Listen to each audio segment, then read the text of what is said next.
कर्ज में डूबे व्यक्ति को क्या करना चाहिए? जीवन में प्रत्येक व्यक्ति को कभी ना कभी पैसों की आवश्यकता अवश्य पड़ती है। हर मोड़ पर धन की भूमिका अत्यंत महत्वपूर्ण हो जाती है, परंतु आज के इस महंगाई के दौर में सामान्य व्यक्ति के लिए संतुलित जीवन यापन करना भी एक बड़ी चुनौती बन गया है और ऐसे में व्यक्ति को कर्ज का सहारा लेना पड़ता है। कभी कभी यह स्थिति इतनी भयावह हो जाती है कि कर्जदार उसे न तो चुका पाता है, न ही उससे पीछा छुड़ा पाता है। यदि आप भी ऐसी ही स्थिति से जूझ रहे हैं तो घबराइए नहीं।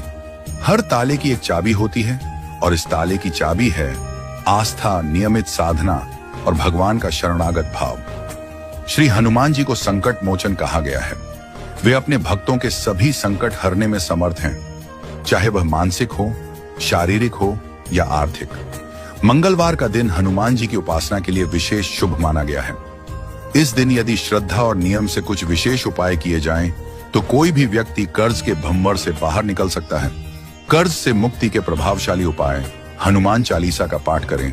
मंगलवार के दिन प्रातः स्नान करके स्वच्छ वस्त्र धारण करें। हनुमान जी की प्रतिमा या चित्र के समक्ष घी का दीपक जलाएं और श्रद्धा से 11 बार हनुमान चालीसा का पाठ करें। मंदिर में नारियल अर्पित करें। हनुमान जी के मंदिर जाकर नारियल चढ़ाएं और संकट से मुक्ति के लिए विनम्र भाव से प्रार्थना करें। ध्यान रखें, बुधवार और रविवार को कभी भी किसी को उधार न दें। ये दिन आर्थिक लेन देन के लिए अशुभ माने गए हैं। मंगलवार को निम्नलिखित वस्तुओं का दान करने से कर्ज से मुक्ति मिलती है: तांबा, केसर, कस्तूरी, गेहूं, लाल चंदन, सिंदूर, शहद, लाल पुष्प, मसूर की दाल, लाल वस्त्र, लाल मिर्च, लाल मूंगा, लाल पत्थर। इन वस्तुओं को किसी हनुमान मंदिर या जरूरतमंद को दान करें। दीपक से जुड़ा उपाय: मंगलवार को आटे से बने दीपक को बरगद के पत्ते पर रखकर जलाएं।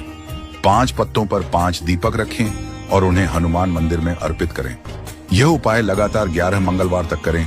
यह न केवल आर्थिक बाधाओं को दूर करता है, बल्कि दुर्भाग्य को भी शांत करता है। विशेष उपाय: शुक्ल पक्ष के मंगलवार की रात यदि कोई व्यक्ति बहुत गहरे कर्ज में डूबा हुआ है, तो वह शुक्ल पक्ष के किसी भी मंगलवार की रात निम्नलिखित उपाय करें। हनुमान मंदिर में जाएं, वहां 2 दीपक जलाएं। पहला, देसी घी का छोटा दीपक, जिसे अपनी दाहिनी ओर रखें।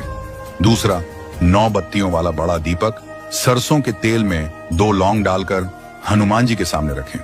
यह दीपक रात भर जलता रहना चाहिए। इस उपाय को लगातार 5 मंगलवार तक करें।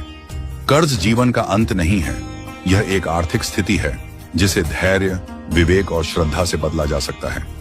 जब हम सच्चे हृदय से हनुमान जी को पुकारते हैं, तो वे स्वयं संकट में